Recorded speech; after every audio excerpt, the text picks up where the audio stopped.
Friends, मैं प्रियंका आप सभी का स्वागत करती हूँ यावे के इस पॉडकास्ट में। So why do people say dairy farming is a loss making business? इस क्वेश्चन को एक फैक्टर अफेक्ट करता है, वो है नॉलेज गैप। और इसी नॉलेज गैप के ऊपर आज हम डिस्कस करने वाले हैं। इसी के ऊपर आज हम इन डेप्थ चर्चा करने वाले हैं।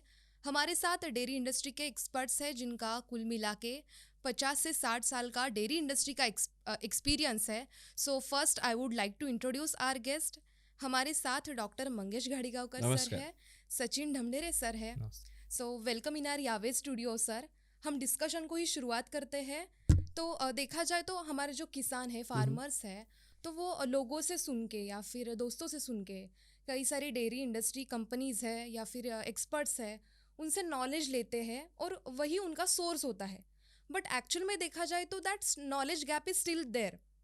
मतलब अभी भी उनमें नॉलेज नहीं है, like that knowledge gap is still there. तो हम सर बेसिक से शुरुआत करते हैं कि नॉलेज गैप आखिरकार होता क्या है, what exactly knowledge gap is. Priyanka, एक एक एक यूनिक सवाल है। मैं इसके बारे में आपको एक स्टोरी बताता हूँ। हम स्कूल में जाते थे, हम एक स्टोरी बताया जाता था कि जंगल का राजा कौन है। तो आपको अगर मैं ये सवाल पूछा तो आप भी बोलेंगे जंगल का राजा कौन है? कौन है? शेर है। हमारे माँ ने, पिताजी ने, स्कूल में जितने भी टीचर थे या हमारे अंदर जो भी गॉसिप होता था, बातें होती थी, हम वही सोचते आए आज तक कि जंगल का राजा शेर है। हमने किसी ने देखा है उसको राज करते हुए नहीं Right. देखा है ना। तो जो बताया गया है हम बिलीव करते गए हैं और वो उसको बिलीव सिस्टम में कन्वर्ट किया है, हमारे सोच में लेके आया और उसको हम आगे लेके जा रहे हैं। लेकिन डेयरी फार्मिंग में आज यही चलता आ रहा है।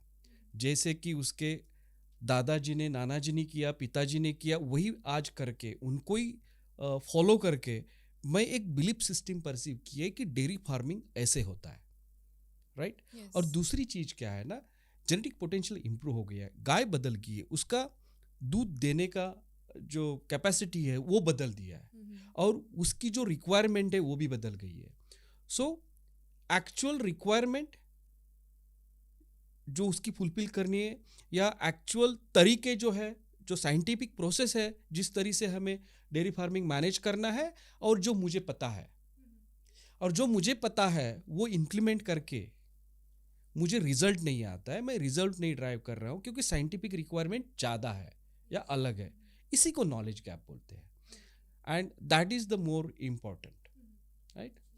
Sir, Sachin sir, knowledge gap क्या है वो तो हमें पता चला, लेकिन ट्रेडिशनल वे से ही ये सब कुछ चला आ रहा है। तो अभी का करंट सिनारियो क्या है नॉलेज गैप का डेयरी इंडस्ट्री में या फिर डेयरी फार्मिंग में? नहीं, देखिए, जैसा सर ने कहा ना, ट्रेडिशनली हम तो बहुत पुरखों से डेयरी फार्मिंग करते आ रहे हैं। अपने पास वो नॉलेज थी, उस टाइम की जो रिक्वायरमेंट थी उसके अनुसार अपने पास वो नॉलेज थी। तो जाहिर सी बात है कि तब से हमको पता है डेयरी फार्मिंग कैसे करना है और उसी माइंडसेट से आज भी हम डेयरी फार्मिंग कर रहे हैं। देखिए, प्रोडक्टिविटी बढ़ गई है, जो भी चीज़ें रिक्वायरमेंट है, फीडिंग की हो या ब्रीडिंग की हो, सभी मायने में बहुत सारे चेंजेस हुए हैं जो बहुत सारे कंट्रीज़ में लोग फॉलो कर रहे हैं। हमने भी क्रॉस ब्रीडिंग की है, जेनेटिक पोटेंशियल इंप्रूव किया है, बहुत अच्छा प्रोडक्टिविटी अभी मिल सकता है, लेकिन उसकी रिक्वायरमेंट जो है वो अपने पास नहीं। आज अगर करंट सिनारियो की हम बात करेंगे तो हम जेनेटिकली इम्प्रूव्ड काऊ को वही ट्रीटमेंट दे रहे हैं जो हम ट्रेडिशनली देते आ रहे हैं। उसी टाइप का हाउसिंग बनाएंगे, उसी टाइप का अगर उसको फीडिंग करेंगे तो ये वर्क नहीं हो रहा है। इसलिए मेरा मानना है कि करंट सिनारियो आज भी वही है। जैसे हम इंडस्ट्री को देखते हैं, 70-80% आज भी बैकयार्ड डेयरी फार्मिंग है और वो फार्मर उसी माइंडसेट से आते हैं। जितने भी पुरखों से खेती कर रहे हैं उसी माइंडसेट से वो नए जो जेनेटिकली इम्प्रूव्ड पशु है उनको भी ट्रीटमेंट कर रहा है। ये पहली बात। दूसरी बात, नॉलेज अवेलेबल नहीं है क्या? तो है, लेकिन अगर करंट सिनेरियो की हम बात करेंगे तो उसमें जो भी नॉलेज है वो जो यूरोप में हो रहा है, यूएस में हो रहा है, उस टाइप बहुत सारा अच्छा इंप्रूवमेंट वहाँ पे हुआ है, रिसर्च हुई है, जेनेटिक डेवलपमेंट हुई है।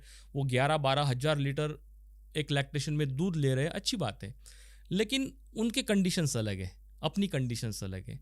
हम लोगों के पास इशू क्या है कि हम लोगों को उनको ही प्रमाण मानना है और वो जो कर रहे हैं वो बेस्ट है और एज इट इज़ उसको हमारे यहाँ पे इम्प्लीमेंट करना है।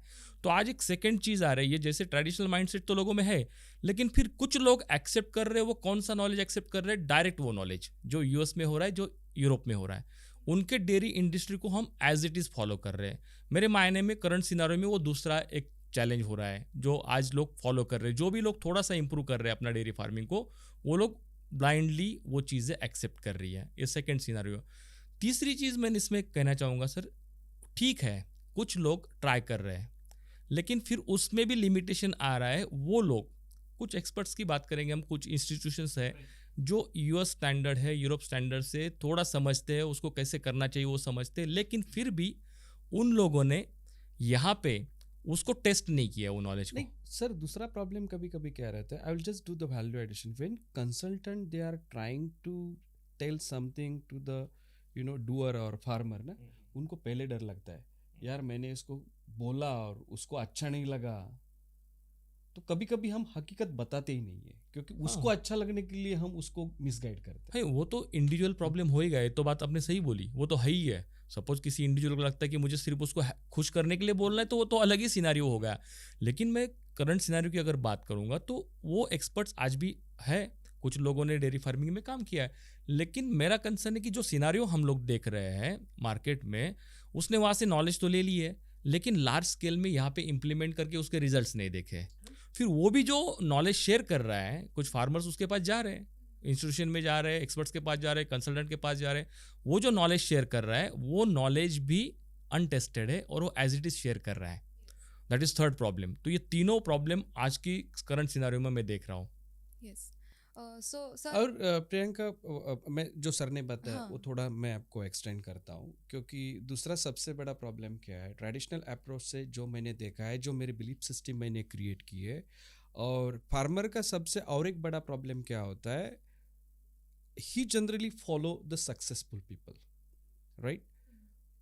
He don't want to understand how he is become successful. जो सक्सेसफुल हुआ है वो बाय डिफॉल्ट हो गया है, बाय डिजाइन हो गया है। तो कभी कभी क्या करता है, वो उसको फॉलो करके ब्लाइंडली फॉलो करना शुरू कर देता है। अगर वो उसको पता नहीं है वो सक्सेसफुल कैसे हो गया है, वो अपना एक्सपीरियंस इसको बताता है। अगर मान लो प्रोसेस गलत है, ये गलत प्रोसेस फॉलो कर लेता है। और इतना फार्मर यहाँ तक ही करता है, उसके बाद में किसी को पूछ के करना है, या सेकंड ओपिनियन लेना है, या कहीं बुक्स रेफर करने हैं, या कोई रिसर्च देख के अगर करना है, he don't want to do that.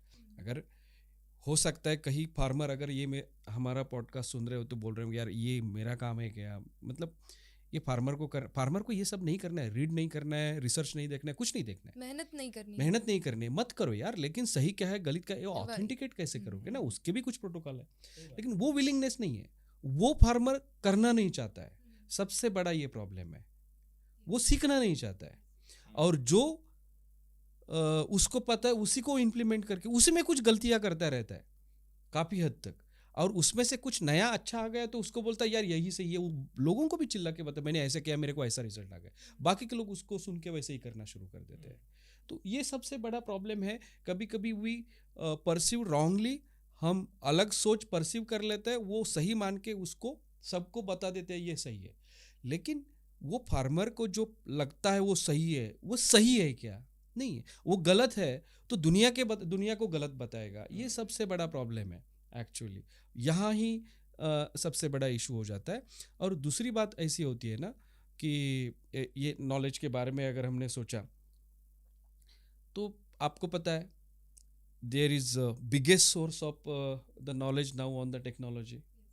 आप कहीं मीडिया चैनल्स है, काफ़ी कुछ चीज़ें हैं, सोशल मीडिया वगैरह, हर एक अपना खड़ा रह के बताता है यार ये ऐसा है, वो ऐसा है, ये सही है, ये गलत है, वो ऐसा करना चाहिए, वैसा करना चाहिए। यार कोई गिफ्ट आता है या कोई पार्सल आता है, उसको कैसा खोलने तक, यहाँ तक वो बात सही है, लेकिन मैं वो नॉलेज लेके डेयरी इंडस्ट्री में इंप्लीमेंट कर रहा हूँ जहाँ वो लाइव स्टॉक मशीन है, that is live machine. I should not take the chance whether it is correct or whether it is wrong. Whatever you want to do, you should do correct. There is no chance for trial and error. सही बात है, right? तो उसमें वो media को सुन के उसको belief system में कन्वर्ट करके, अगर कोई एक आध फेस अच्छा लगता है, किसका आवाज़ अच्छा लगता है, किसी का पिछले वाला बैकग्राउंड अच्छा लगता है, तो उसको भगवान मान के, उसको सब कुछ मान के उसको ही सुनता रहता है और वही इम्प्लीमेंट हो जाता है। मतलब उसकी सोच इसकी सोच, अगर वो सही है तो ये भी सही होता है, अगर वो गलत है तो ये भी गलत हो जाता है, और बाद में बोलता है। ये गैप है actually, and this is one of the measure the challenge for us. और ये इम्पैक्ट देने वाला सबसे बड़ा एक प्रॉब्लम है कि from where we take the knowledge, right? Yes sir, ये सुन के मुझे भी डर लग रहा है कि नॉलेज गैप से इन फ्यूचर जाके क्या क्या हो सकता है, लाइक डेयरी फार्मिंग में कितना लॉस फार्मर बना सकता है। तो वो कौन कौन से ऐसे इम्पैक्ट्स डेयरी फार्मिंग पे हो सकते हैं नॉलेज गैप की वजह से, आपको क्या लगता है सर? तो मुझे लगता है सबसे बड़ा इम्पैक्ट अगर कहीं पे हो रहा है तो इन्वेस्टमेंट पे हो रहा है, हेवी इन्वेस्टमेंट, और सब जगह पे हो रहा है। मतलब हम लोग ऐसे शेड बना रहे हैं जिसकी हाइट सेंटर में 50-60 फुट ऊपर है, 30 मीटर तक लोग शेड बना रहे हैं। हाँ, उसके साथ में हम लोग उसमें जो इक्विपमेंट्स ले रहे हैं वो एकदम मैकेनाइज्ड, मेरी नीड क्या है लोग अंडरस्टैंड नहीं कर रहे, उन्होंने कैसा किया है उसी तरह से मुझे करना है। तो फिर मेरे पास अगर कम पशु है और मुझे अगर 5-6 क्यूबिक मीटर के मिक्सर की ज़रूरत भी नहीं है तो भी, लेकिन मुझे मैकेनाइज करना है तो मुझे वो मिक्सर लेना है, उसकी कॉस्ट कितना है कोई सोचता नहीं है। तो मुझे लग रहा है सबसे बड़ा इम्पैक्ट जो हो रहा है वो इन्वेस्टमेंट में हो रहा है। सर आप बिलीव नहीं करोगे, मैंने एक फार्म देखा है जो मेरे ख्याल से 200 एनिमल का फार्म बना रहा था। उसको सब ऑटोमेशन चाहिए, उसका पहले से इंटरेस्ट था, उसने कहीं से यूरोप इंडस्ट्री भी विजिट करके आया था।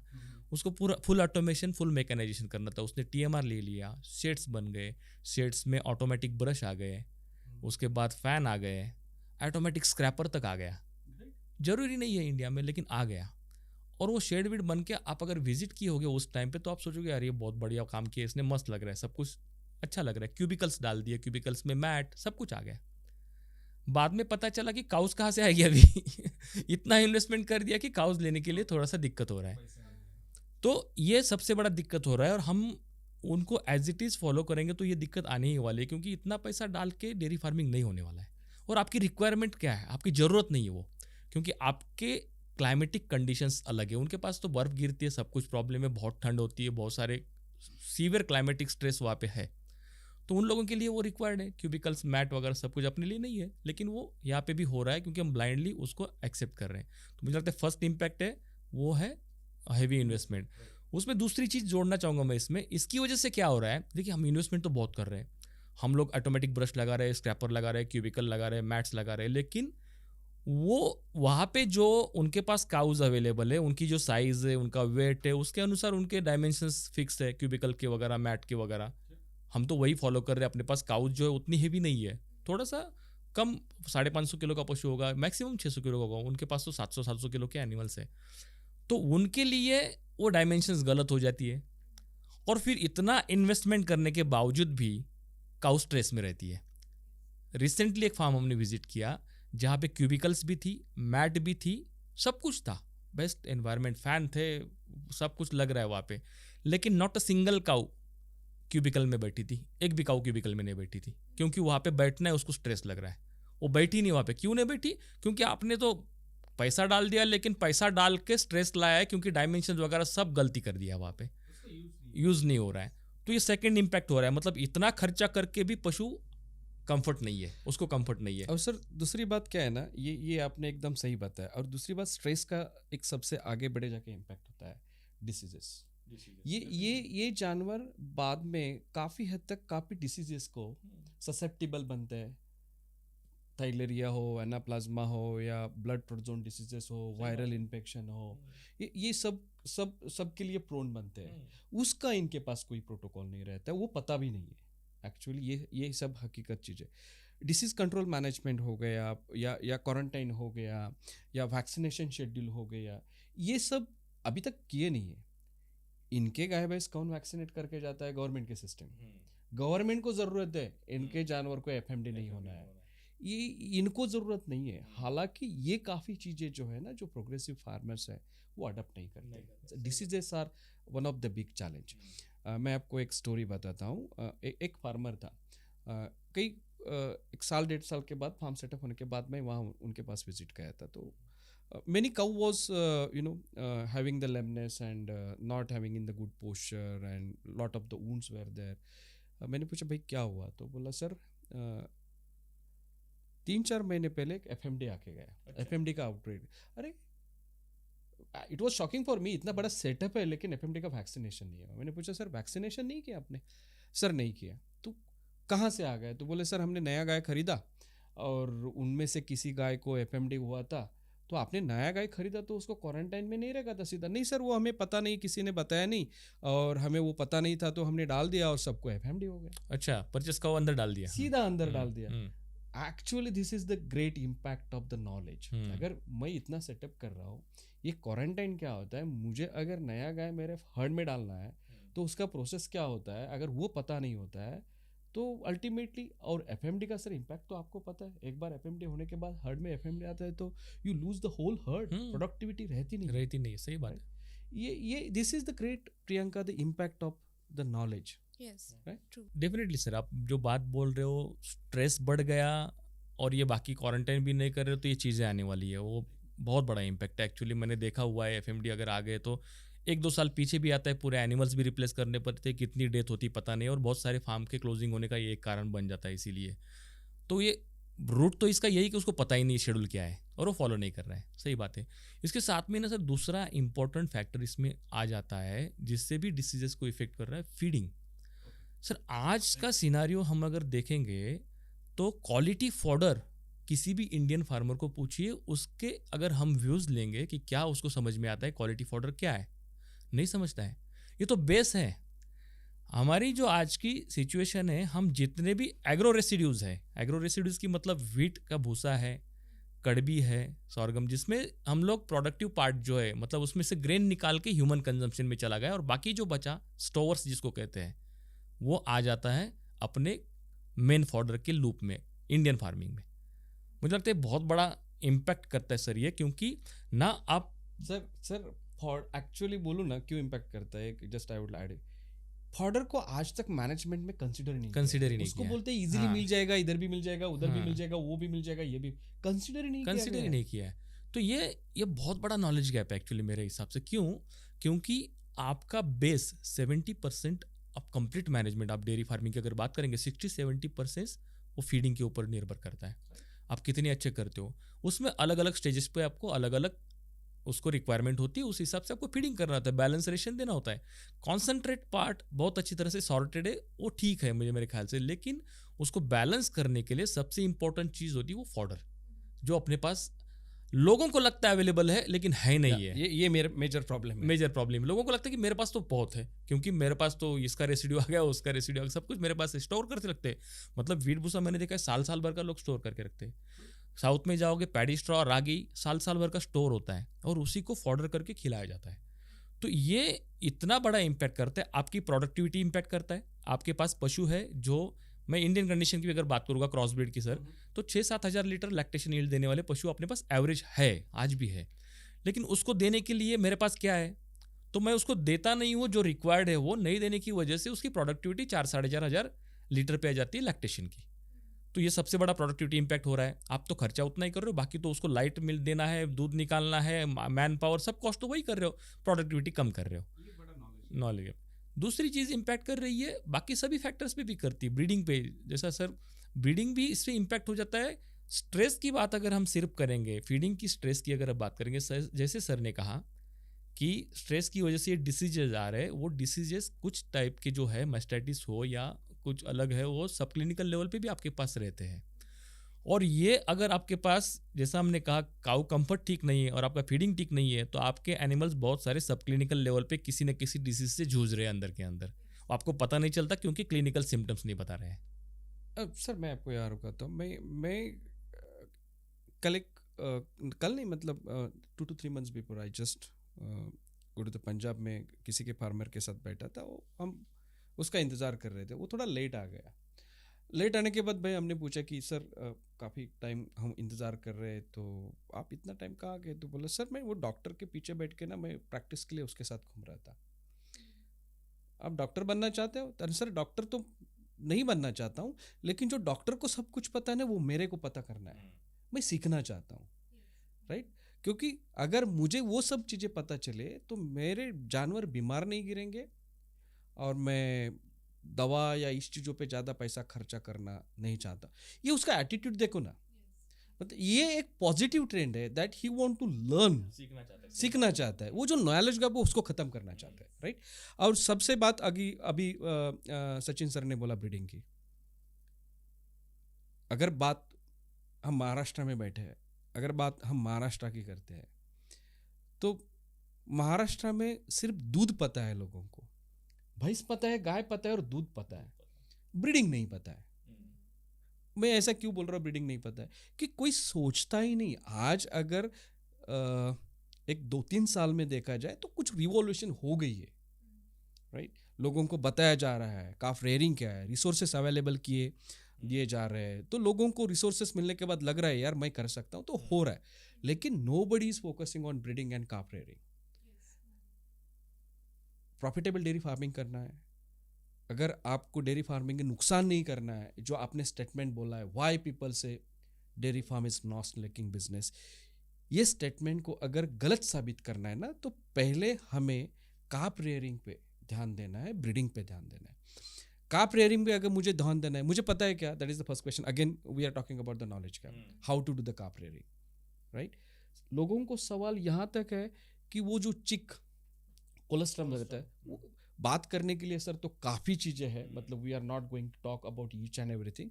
लेकिन जैसे बच्चा पैदा होने के बाद काफ पैदा होने के उसकी प्रैक्टिस क्या करनी है, कौन सा काफ सिलेक्ट करना है, कैसे ग्रो करना है, काफ स्टार्टर कब देना है, मिल्क रिप्लेसर देना है नहीं देना है, उसको मिल्क देना है कब तक देना है, ये सवाल अगर आप पूछेंगे तो बहुत से हद तक लोगों को पता नहीं है। और आप एक्सपेक्ट कर रहे हो यही फार्मर ने ब्रीडिंग और काफ रेयरिंग करनी चाहिए, कैसे होगा? ये सबसे बड़ा नॉलेज गैप है।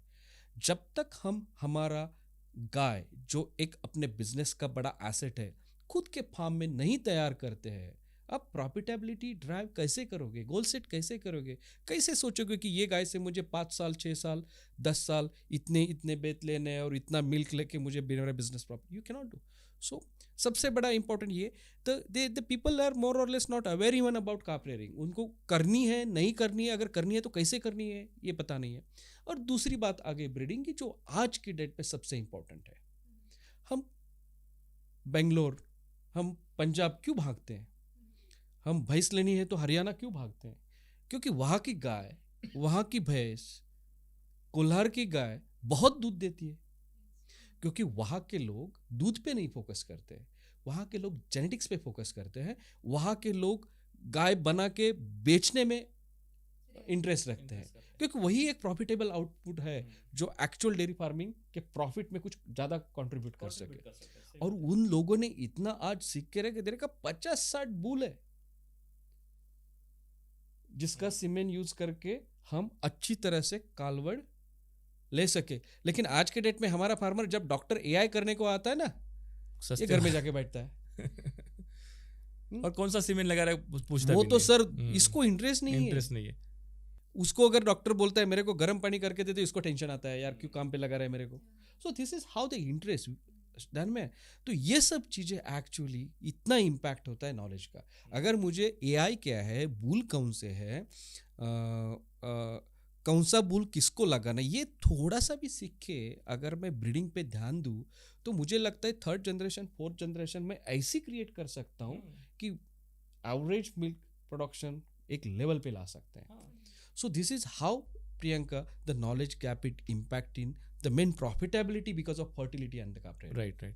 That is the big challenge. इसमें एक चीज़ और जोड़ना चाहता हूँ मैं। एक्चुअली डेयरी फार्मिंग की जब भी हम बात करते इंटर रिलेटेड है। हमने एक बार एक सिनेरियो प्लॉट करने का ट्राई किया था सर, कौन सी चीज़ किस चीज़ को अफेक्ट करती है। हमको लास्ट में ऐसा पता चला dairy farming complete inter dependent है। मतलब ब्रीडिंग फीडिंग के ऊपर डिपेंड है, फीडिंग प्रोडक्टिविटी जो क्वालिटी आएगा क्वालिटी फॉर्डर उसके ऊपर डिपेंड है। काफ रेयरिंग नहीं होगा, ब्रीडिंग ठीक नहीं होगा, काफ रेयरिंग नहीं होगा, क्योंकि काफ आएगी नहीं अच्छा आपके पास। काफ रेयरिंग नहीं होगा, आपके पास रिप्लेसमेंट के लिए एनिमल नहीं रहेंगे। आपके पास रिप्लेसमेंट के लिए एनिमल नहीं है तो आपको मार्केट से परचेस करना पड़ेगा। आप क्वारंटाइन नहीं कर रहे हो, आप डिसीज लेके आओगे। मतलब आप ब्रीडिंग ठीक नहीं कर रहे हो, उसका इम्पैक्ट डायरेक्ट डिसीज आउटब्रेक पे भी है। इंटरडिपेंडेंसी है सब। तो इसलिए नॉट ओनली कि एक एक चीज़ का नॉलेज लेके आप कुछ करोगे, इम्पैक्ट हर एक चीज़ पे आएगा। आपके पास अगर एक भी चीज़ का कम नॉलेज है तो हर एक चीज़ पे उसका इम्पैक्ट आएगा। और इसी वजह से मैं सोचता हूँ सर कि प्रॉफिटेबिलिटी को इम्पैक्ट करने के लिए ये जो सब फैक्टर्स की हमने अभी बात की, जितने भी इम्पैक्ट्स हो रहे हैं वो फिर क्वालिटी पे भी इम्पैक्ट कर रहा है, Obviously. दूध की क्वालिटी पे। क्योंकि आप बैलेंस फीड नहीं दे रहे हो, या आपके पास जेनेटिक्स सही नहीं है, या आपका काउ कंफर्ट सही नहीं है, जो भी है, कुछ स्ट्रेस है, किसी भी चीज़ की वजह से वो मिल्क क्वालिटी पे भी इम्पैक्ट कर रहा है। और अपने तो आज भी रेट सब क्वालिटी के ऊपर निर्भर करते हैं। फैट कितना है, एसएनएफ कितना है। आप बहुत जगह जाओ आपको फैट ठीक ठाक मिलेगा, क्योंकि फाइबर बहुत ज़्यादा खिलाया जाता है, क्योंकि वही एग्रो रेसिड्यूज अपने पास मेन फॉडर है। लेकिन अगर एसएनएफ की हम बात करेंगे तो एसएनएफ की बात करेंगे तो डिग्री सब जगह का प्रॉब्लम है, लगता ही नहीं है, बोलता है बहुत कम लगता है। मतलब 7.6, 7.8, 7.9 एसएनएफ लोगों के लिए नॉर्मल है, हो गया। किस वजह से हुआ उसको कोई नहीं सोच रहा है। तो इस वजह से उसके आउटपुट क्वालिटी इम्पैक्ट होने की वजह से उसका जो पैसा आ रहा है, जिसको जो पेनल्टी लगती है एसएनएफ कम होने की वजह से, वो भी लगती है, फिर उसके पास कम पैसा आता है। थोड़े से चेंजेस करके वो एसएनएफ को ठीक कर सकता है, लेकिन वो नॉलेज गैप आज भी उसके पास है और वो डायरेक्ट पैसों पे इम्पैक्ट कर रहा है। फिर सर ये सारे इम्पैक्ट्स जो है हमें पता चले नॉलेज गैप की वजह से जो है वो हो रहे हैं, लेकिन कई सारे ऐसे फैक्टर्स हैं जो नॉलेज गैप पे अफेक्ट करते हैं, या फिर हमारा जो फार्मर है वो नॉलेज गेन नहीं करना चाहता, या फिर वो एक्सेप्ट नहीं करना चाहता, वो गेन भी नहीं करना चाहता और एक्सेप्ट भी नहीं करना चाहता। तो क्या है ऐसे फैक्टर्स जो नॉलेज गैप को अफेक्ट करते हैं? चलो, अभी तो हमने नॉलेज गैप क्या है वो देखा, उसका इम्पैक्ट देखा। ये सब सुनने के बाद भी हमारा फार्मर क्या सोचता है, यार जो मैं कर रहा हूँ सही कर रहा है, वो जो इम्पैक्ट आ रहा है वो भी सही है। सही क्या है इम्पैक्ट?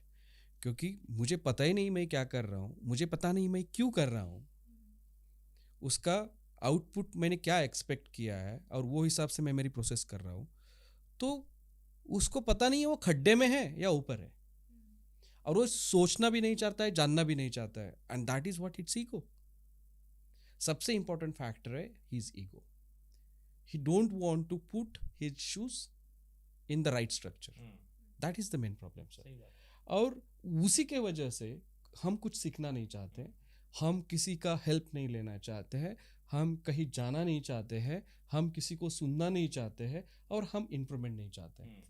काफ़ी हद तक अगर हम देखते हैं तो कई ट्रेडिशनल शोज रहते हैं, या हमें जो अच्छा लगता है हम वही सुनको उसको बिलीफ सिस्टम क्रिएट करते हैं। मोर और लेस आज की जनरेशन मीडिया पे ज़्यादा व्हाट्सअप देखते रहते हैं, इंस्टा पे रील्स देखते रहते हैं, उधर कहाँ क्लिक कुछ हो गया तो उसको देखते रहते हैं, उसके पीछे पड़ते हैं, उसके यूट्यूब चैनल पे जाते हैं, उसका सारा यूट्यूब चैनल देखते हैं।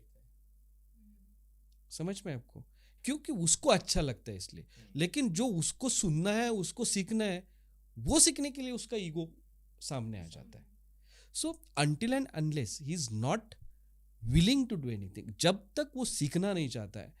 Priyanka, we use to do trade show in PDA पे, पंजाब का जो एक ट्रेड शो रहता है, ये प्रोग्रेसिव डेयरी फार्मर्स गुजरात का रहता है sir.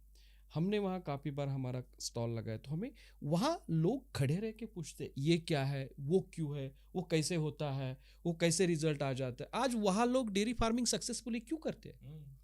They learn, they know, they implement, they assess and they again implement the right thing. क्यों आ गया बीच में? Why? Because they want to improve, they want the money, they want to do it as a business. हमारा बंदा dairy business, dairy farming करने वाला dairy business करना चाहता है, लेकिन उसको बिजनेस नहीं करना है। डेयरी बिजनेस करना चाहता है लेकिन वो बिजनेस नहीं कर, क्योंकि बिजनेस करना है तो आपको you have to be in integrity, you have to learn everything. This is what the business is, business ethics जो है, लेकिन वो नहीं चाहता है। So this is one of the important thing, that the willingness. और दूसरी बात ऐसी है ना, द ट्रेडिशनल अप्रोच। शुरू में जैसे मैंने बताया था, नाना जी ने किया, दादाजी ने किया, पिताजी ने किया, और मैं वही कर रहा हूँ क्योंकि मेरे पास रिसोर्सेस है। मेरे पास क्या रिसोर्सेस है? दादाजी ने किसी भी हाल में, या पिताजी ने किसी भी हाल में 50 गाय भैंस बना के रखी थी ना, उसको मैं लेके जा रहा हूँ आगे। हालांकि दादाजी ने भी क्या किया वो भी मैंने नहीं सुना है, देखा भी नहीं है, फिर भी मेरे को जितना भी पता है उतना करके मैं कर रहा। और कहूँ मेरा बड़ा कोई बैठा है गुरु है, वो डिजिटल गुरु, वो कुछ भी बताता है, उसको समझ के, क्योंकि मैं अभी डिजिटली हूँ ना, मतलब मेरे पास एंड्रॉयड है, मेरे पास आईफोन है, मेरे पास स्पीड वाला इंटरनेट है तो इमीडिएटली दिखता है, तो उसको मैंने गुरु मान के ना उसी को शुरू कर दिया है। तो प्रॉब्लम क्या आ गया, वही है, एक तो ट्रेडिशनल अप्रोच आ गया है और गलत हम कर रहे हैं। And these are the main factor, those are impacting on this business. I am telling you the business. And then लोग बोलते हैं साला ये प्रॉफिटेबल नहीं है, साला ये लॉस मेकिंग बिजनेस है। लेकिन ये कोई नहीं सोचता है जिस तरह से मैं इसको, ये बिजनेस को या लॉस मेकिंग को ले रहा हूँ, बिलीफ सिस्टम मैं खुद क्रिएट कर रहा हूँ, दुनिया को बता रहा हूँ, उसके फैक्टर कोई नहीं देखता। हकीकत में वो फैक्टर रिस्पॉन्सिबल है। सही बात है। देखिए, ट्रेडिशनल माइंडसेट को थोड़ा सा और मैं ऐड करना चाहूँगा सर कि इसमें आप एक स्टोरी सुने होंगे बहुत बार कि जहाँ से नॉलेज आ रहा है, ठीक है, 200 साल 300 साल पुराना कुछ नॉलेज होगा अपना डेयरी फार्मिंग का, वो आज उस टाइम जैसी सोचती तो आज है क्या, नहीं है। एक स्टोरी उसके पीछे मैं हर बार सुनता हूँ, मैं, मेरी माताजी भी मुझे सुनाती थी, वो एक स्टोरी थी, नॉलेज कैसे डिफर होता है। तो एक लड़की थी और उसकी माताजी थी, उनके घर में कुछ फंक्शन था। फंक्शन के टाइम पे माताजी देख रही थी कि यार एक कैट है, बहुत बीच बीच में आ रही, कुछ स्वीट बनाए तो खा रही, ये करे, बीच में मुंह डाल सकती है। तो उसने क्या किया, उसको एक जो होता है ना कोई बर्तन के नीचे उसको ढक दिया, और ढकने के बाद उसने सोचा कि चलो इसको फंक्शन होने के बाद रिलीज करेंगे। अच्छा, बच्ची वो देख रही थी, बच्ची तो उसको पता नहीं था क्या, किस वजह से क्या हो रहा है, लेकिन जैसा आपने बोला वाई बीच में नहीं आया, क्यों किया, उसने पूछा नहीं क्यों किया। उसके दिमाग में एक ही था, जब भी फंक्शन होगा कैट को, बिल्ली को बर्तन के नीचे ढकना है, राइट। उसके दिमाग में एक ही था, वो बर्तन के नीचे ढकना है। एक समय ऐसा आया उसकी माताजी जाने के बाद कि उसके घर में बिल्ली नहीं थी, उसने ढूंढ के बिल्ली लाई और वो बर्तन के नीचे रख दिया उसको। तो नॉलेज देखो कैसे गैप हो गया उसमें। माताजी ने क्यों किया था कि बिल्ली खराब ना करे कुछ खाना, इसने क्यों किया, इसको लगा कि यही प्रोसेस है। सर वही स्टोरी है, यही प्रोसेस है। 600-700 साल पहले ना कई लोग जंगल से घूम रहे थे और वहां से घूमते घूमते बोलने लगे, यार प्यार से चलो, यहाँ का राजा जो है शेर है, वो हमला करेगा, उसको किसी झाड़ पेड़ को तकलीफ नहीं देगा। उस दिन से आज जंगल का राजा शेर बन गया। वैसे ही बोल रहे हैं ना, वही फंक्शन में आज तक बिल्ली को लाके बर्तन के नीचे रखना है। This is what the belief system. इसकी वजह से नॉलेज चेंज हो गया ना, मतलब ठीक है हम ट्रेडिशनली करते, उस जमाने का थोड़ा सा कुछ होगा तो मान लेते थे, लेकिन ये ऐसा चेंज होते आया है, बदलता है। तो ये एक सिनेरियो हो गया, जैसे सर ने कहा विलिंगनेस ही नहीं है, ईगो है या एटीट्यूड है, जो भी है उसमें, उसी की वजह से। दूसरा जो चीज़ इसमें आता है ना सर, फैक्टर जो अफेक्ट कर रहा है, हम लोग राइट पीपल ढूंढते भी नहीं है। छोटी सी अगर एग्जांपल भी ले सर, कि अगर मेरा डेयरी फार्म इस एरिया में है, यहाँ पे नज़दीक जितने भी एआई वर्कर्स हो गए जो आपको सर्विस देते हैं, मैं इतना भी मेरा ये नहीं होता है विलिंगनेस कि उनमें से 20-25 होंगे, उनमें से कौन बेस्ट है उसको भी मैंने ढूंढता हूँ। मैं किसको ढूंढता हूँ, जो अवेलेबल है उसको ढूंढता हूँ। मेरे नज़दीक कौन अवेलेबल है, जो पैसा कम लेता है उसको ढूंढता हूँ। तो मतलब ये विलिंगनेस तो उनकी खुद की लर्निंग की भी नहीं है, एंड विलिंगनेस राइट पीपल ढूंढने की भी नहीं है। वो राइट एक्सपर्ट भी नहीं ढूंढेगा, जो अवेलेबल है उसमें काम चलेगा। तो अवेलेबल कहीं पे भी हो सकता है, फिजिकली भी हो सकता है, जैसे सर ने कहा डिजिटली भी हो सकता है। जो अवेलेबल है उसको सुन लिया, जिसका मुझे अच्छा लगा उसको इम्प्लीमेंट किया। ये अच्छा लगा उसको इम्प्लीमेंट करते हैं, लेकिन जरूरत है उसको इम्प्लीमेंट नहीं करते। तो ये और एक फैक्टर हो गया, मुझे लगता है कि ये भी बड़ा फैक्टर है जो इस नॉलेज गैप को बहुत अफेक्ट कर रहा है। Yes sir. सो इसी सारे डिस्कशन से हमें ये पता चला कि जो हमारा फार्मर है, जो हमारा एंटरप्रेन्योर हम बोल सकते हैं, तो वो ब्लाइंडली किसी के भी ऊपर ट्रस्ट करता है विदाउट एनी क्रॉस चेकिंग। तो इसी से क्या होता है कि प्रॉफिट मेकिंग जो बिजनेस है उसका, डेयरी फार्मिंग जो बिजनेस है, वो लॉस मेकिंग में उसका कन्वर्ट हो जाता है, और इधर ही नॉलेज गैप जो है वो डिक्रीज हो जाता है, और वही कैरी ऑन। हकीकत में वो नॉलेज गैप बिजनेस में इम्पैक्ट करता है। वही तो ये बदलना चाहिए। और दूसरी चीज़ देखा जाए तो farmer should learn from others mistakes, ये बोल सकते हैं। So this is the one of the Priyanka, you raised this question, and I would like to tell you one thing. I was interested to tell this, but I forgot this before you close the session. You know, from where people can learn, or how they should get, मतलब वो कहाँ लटक जाता है, वो वहाँ लटकता है ना, या वहाँ रुक जाता है कि उसको पता ही नहीं है उसको क्या पता नहीं है, जिसको हम बोलते ही डोंट नो राइट। अगर if you want to come out of that situation, you don't know ना, आपको किसी क्रिटिकल स्ट्रक्चर में डालना पड़ता है, खुद को चैलेंज करना पड़ता है, कुछ इनोवेटिव आइडियाज़ लेके कुछ इम्प्लीमेंटेशन करते हैं, तब भी आपको पता चलता है कि how you can, what you don't no. अगर आपको पता चलता है आपको क्या पता नहीं है, आप सीख सकते हैं, लेकिन आपको पता ही नहीं है आपको क्या पता नहीं है, सीखेंगे कैसे? And that increasing the knowledge gap, right? So sorry but it was really important to tell you.